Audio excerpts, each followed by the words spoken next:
नमस्कार। आप सभी लोगों का स्वागत है मेरी डायरी सीरीज में। और आज हम बढ़ते हैं अपने चौथे एपिसोड की तरफ। आप सभी लोगों का परिचय कभी न कभी ऐसे लोगों से ज़रूर हुआ होगा जिनके बारे में आपकी धारणाएं कुछ समय बाद उनके कुछ व्यवहार देखकर या फिर उनसे बातचीत करने के पश्चात बदल गई। चलिए चलते हैं उन पन्नों की तरफ जिसमें ऐसे ही कुछ लोगों के बारे में मैंने अपने अनुभव साझा किए हैं। कुछ लोगों को हम कितना ही अपना प्रेरणादायक स्रोत मान लें, उनसे प्रेम करें, उनके ऐसा बनने की चेष्टा करें, लेकिन जब तक वो एक मोड़ नहीं आता जीवन में, जब उन्हें परखने की असल वजह सामने आती है और तब हम देखते हैं कि हमारी उनके लिए भावनाएं तथा छवि पर कैसे खरे उतरते हैं ये लोग। अगर एक उदाहरण मैं मेरे जीवन का दूं, एक स्त्री हैं जिनको मैं काफ़ी वर्षों से जानती थी। मैं उनसे काफ़ी सीखती थी। वो बेधड़क सी थी, स्त्रियों की कौम से अलग जो स्त्रियाँ दिखती हैं वैसी। फाइनेंशियली इंडिपेंडेंट, कार चलाने वाली, अपने दम पर काम करने वाली और एक ऐसी स्त्री जो वाकई प्रेरणाप्रद थी। उनकी 2 प्यारी बेटियां थीं। उनके पति अच्छे भले व्यापार में थे। परिवार में और भी लोग थे। फिर जब उनकी तीसरी बेटी हुई तो उन्होंने उसको किसी को दे दिया। ढूंढ ढूंढ कर उन्होंने ऐसा परिवार खोज लिया जहां वो उसको दे पाए। क्यों? क्योंकि बेटा नहीं हुआ। और यहाँ पर मेरे सारे मापदंड, सारी प्रेरणाप्रद बातें अनुत्तीर्ण होते गए। मैं उस दिन सोचती रह गई, जब तक इंसान के जीवन में वो एक मोड़ नहीं आता जब हम उनको सही मायनों में आंक पाएं, तब तक उन्हें प्रेरणा स्रोत बनाना कितना गलत साबित हो जाता है कभी कभी।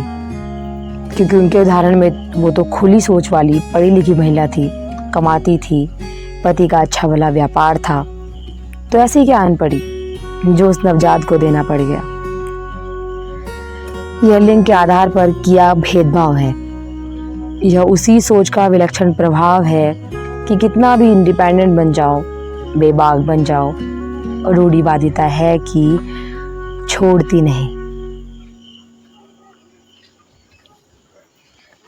और जो मैंने लिखा है ये बिल्कुल सच्ची घटना पर मैंने लिखा है। ऐसी ही मेरी कुछ सोच थी उनको लेकर, मैं बहुत प्रेरित होती थी उनसे।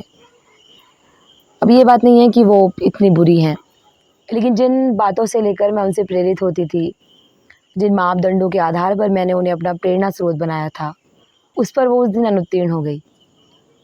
और उस दिन मैंने ये जाना कि लोग हमें जैसे दिखते हैं और हम उनके बारे में वैसी धारणाएं बना लेते हैं, वैसा असल में हर बार होता नहीं है। जैसे एक बहुत फेमस कोट है या फिर सेइंग है कि the first impression is the last impression.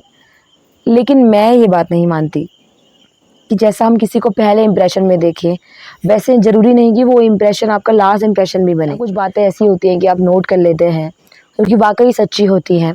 कुछ ऐसी बातें जो आप अपने उनके व्यवहार में, कुछ बातें जिनसे आप उन्हें आँक लेते हैं, लेकिन सब बातें सच्ची नहीं होती। और ऐसा मैंने बहुत बार अपने जीवन में अनुभव किया।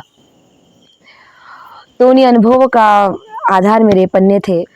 तो ये था मेरी डायरी के पन्नों से की सीरीज़ का चौथा एपिसोड।